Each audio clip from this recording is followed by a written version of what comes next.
Episode शुरू होता है।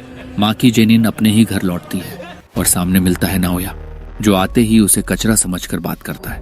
पर माँ की कुछ नहीं बोलती, क्योंकि उसे पता है ये घर अब उसका दुश्मन है। माँ की सीधे आर्मरी की तरफ जाती है, जहां उसे होना ही नहीं चाहिए था, लेकिन ये इजाजत दी है मेगुमी फुशिकुरो ने, नया क्लैन लीडर। फ्लैशबैक में पता चलता है मेगुमी खुद ये पद नहीं चाहता था, माकी ने ही उसे मनाया था, यह कहकर कि इससे उन्हें हथियार और जानकारी मिलेगी।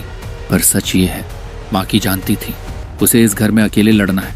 जैसे ही माकी आर्मरी में घुसती है, वहां कुछ ऐसा दिखता है जो सब कुछ तोड़ देता है। माई जमीन पर गिरी हुई है और सामने खड़ा है उनका अपना बाप ओगी जेनिन। अब सच सामने आता है। जिनिची और नाओया ने प्लान बनाया था, मेगुमी, माकी और माई तीनों को मार दिया जाएगा ताकि क्लैन वापस उनके हाथ में आ जाए। माकी लड़ती है, तलवार तोड़ देती है, पर उसका बाप बताता है तलवार टूट सकती है पर टेक्निक नहीं। वो दोनों बहनों को एक ऐसे कमरे में बंद कर देता है जहां कर्स्ड स्पिरिट्स भरे हैं। यहीं आता है इस एपिसोड का सबसे भारी सीन। माई आखिरी ताकत जुटाती है, माकी को गले लगाती है और उसे एक दूसरी दुनिया में ले जाती है, समंदर किनारे। वहां माई सच बताती है, जुजुत्सु दुनिया में जुड़वां बच्चे एक बदशगुन होते हैं, दो लोग नहीं, एक ही अस्तित्व के दो टुकड़े। इसलिए माकी कभी पूरी नहीं बन पाई। माई मुस्कुराती है और कहती है, मैं तुम्हें आखिरी गिफ्ट दूंगी, बस एक वादा चाहिए, सब कुछ तबाह कर देना। और फिर माई चली जाती है। माकी जागती है, हाथ में एक नई तलवार है और पास में माई की लाश। उसी पल माकी की हेवनली रिस्ट्रिक्शन पूरी तरह जाग जाती है। उसका बाप आता है और कांप जाता है, क्योंकि उसे एक पुरानी फीलिंग आती है।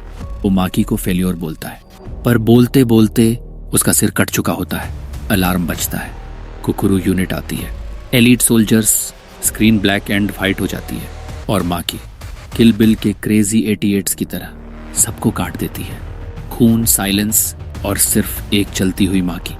हे यूनिट आती है, एक एक करके सब गिरते जाते हैं। फिर आता है नाओया। वो माकी को नकली तोजी समझता है, उसकी स्पीड ज्यादा है, वो जीत रहा है। पर माकी समझ चुकी है उसकी टेक्निक। एक सीधी लाइन, एक मौका, और फिर नाओया की खोपड़ी टूट जाती है। अंत में माकी की माँ वो नाओया को पीछे से मार देती है, मुस्कुराते हुए, और कहती है, मुझे अपनी बेटियों पर गर्व है। एपिसोड खत्म होता है माकी के घर से निकलते हुए।